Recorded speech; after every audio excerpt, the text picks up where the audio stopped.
Hello student, मैं Nitika from HD class chapter 6 class 10 triangle exercise 6.3 question number 1 to 9 हमने previous video में discuss कर लिया था। इस वीडियो में हम क्वेश्चन नंबर 10 डिस्कस करेंगे। और अगर आप मेरे चैनल में नए हो तो मेरे चैनल को सब्सक्राइब करना ना भूले, बेल आइकन प्रेस कर लीजिए।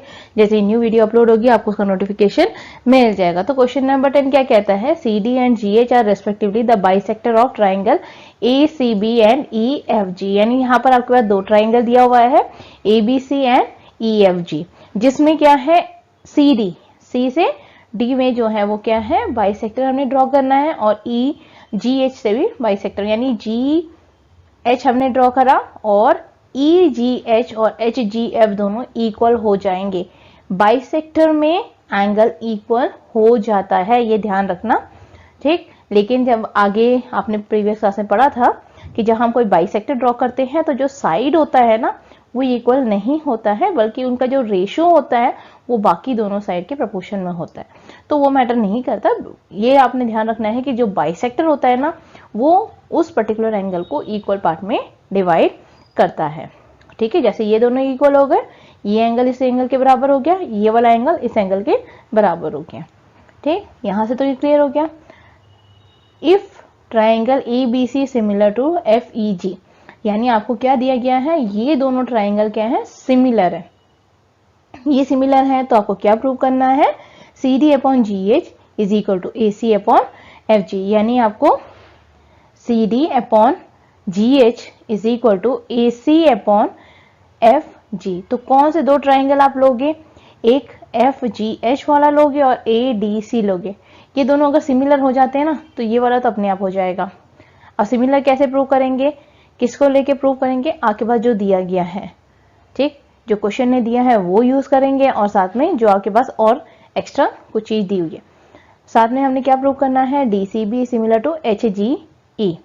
तो वन बाय वन हम इसे प्रूव करेंगे। सबसे पहले आप क्या लिखोगे, गिवन लिखोगे, गिवन लिखना जरूरी है। और अगर आपको समझ नहीं आता है कि मैं गिवन में क्या लिखूं तो बिल्कुल जो क्वेश्चन दिया है सेम टू सेम उतार देना, लेकिन इन फिगर समथिंग कुछ लिखा होगा तो वो मत लिखना, ठीक।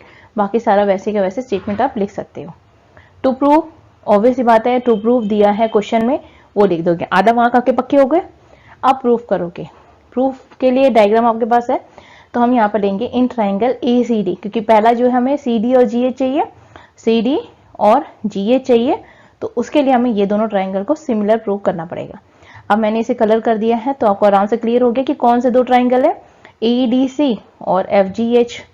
इसमें क्या चीज कॉमन है, देखो एंगल ए और एंगल एफ इक्वल हो गया। अब आप बोलोगे ये तो कहीं दिया ही नहीं है, लेकिन आपको क्या दिया हुआ है, A B C similar to triangle F E G. Similar होगा तो उसके एंगल क्या होंगे, इक्वल होंगे, लेकिन साइड जो है वो प्रोपोर्शन में होंगे, क्लियर। तो यहाँ पर क्या हो गया, ये एंगल जो है ये इस एंगल के बराबर है, तो आप लिख दोगे angle A is equal to angle F. Reason लिखना जरूरी है, बिना रीजन आप आंसर मत लिखो, ठीक। ये हैबिट डालो कि आप विद रीजन लिखो। ए और एफ दोनों इक्वल हो गए, और क्या इक्वल हो सकता है, एंगल जी और एंगल सी इक्वल है। पूरे ट्राइंगल में ये दोनों एंगल इक्वल हो सकते हैं, क्योंकि आपके पास क्या है, triangle ABC similar to triangle F E G, तो आप लिख दो, ठीक, रीजन लिख दिया।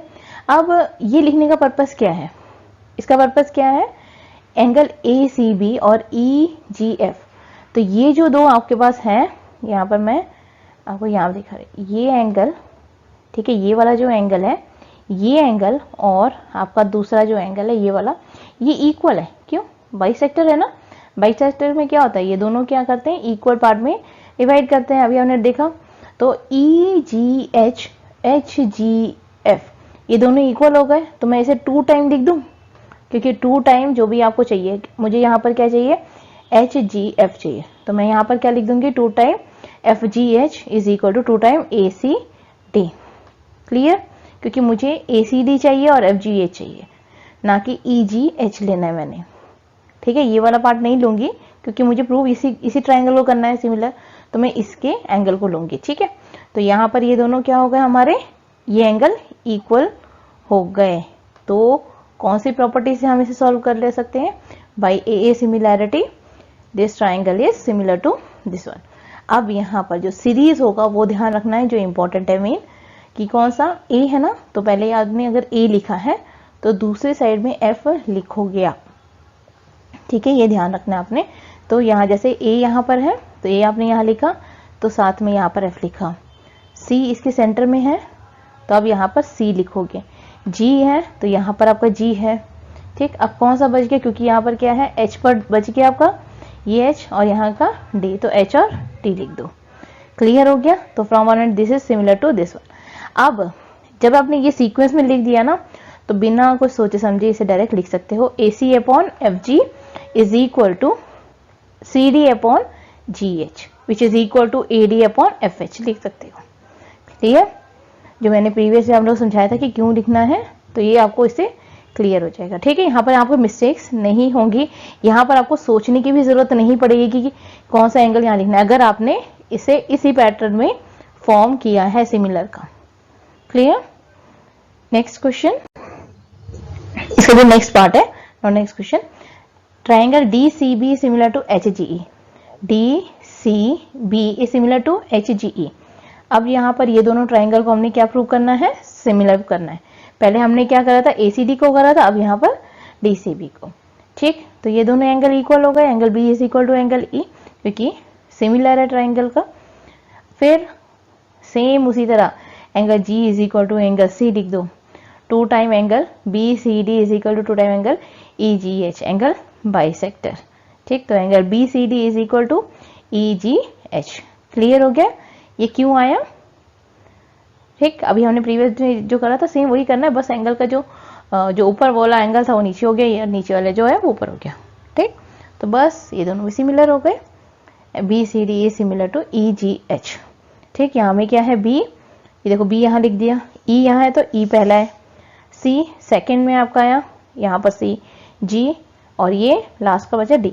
ये एक ट्रिक है तरीके से कि आप ऐसे लिख सकते हो, वरना यहाँ पे आप ढूंढते रहोगे क्या लिखना है, तो ये डायरेक्ट आप लिखो कि यहाँ बी है तो यहाँ ई है, बस। क्लियर। नेक्स्ट आपका इसका जो थर्ड पार्ट है उसमें क्या है, D C A is similar to H G F. ये आपने सिमिलर प्रूव करना है, जो कि आपने ऑलरेडी प्रूव कर दिया था, लेकिन हम क्या करेंगे, वो जो प्रूव करा हुआ है ना उसी को लेकर इसे प्रूव कर देंगे दोबारा। हमें पता है कि C D upon G H is equal to A C upon F G, already prove करा हुआ।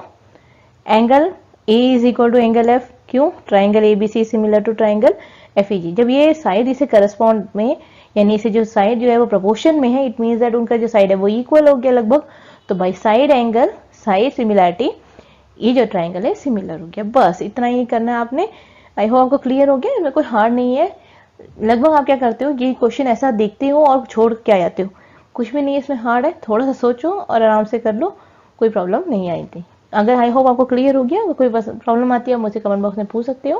वीडियो पसंद आई तो लाइक कीजिए, शेयर कीजिए, सब्सक्राइब कीजिए।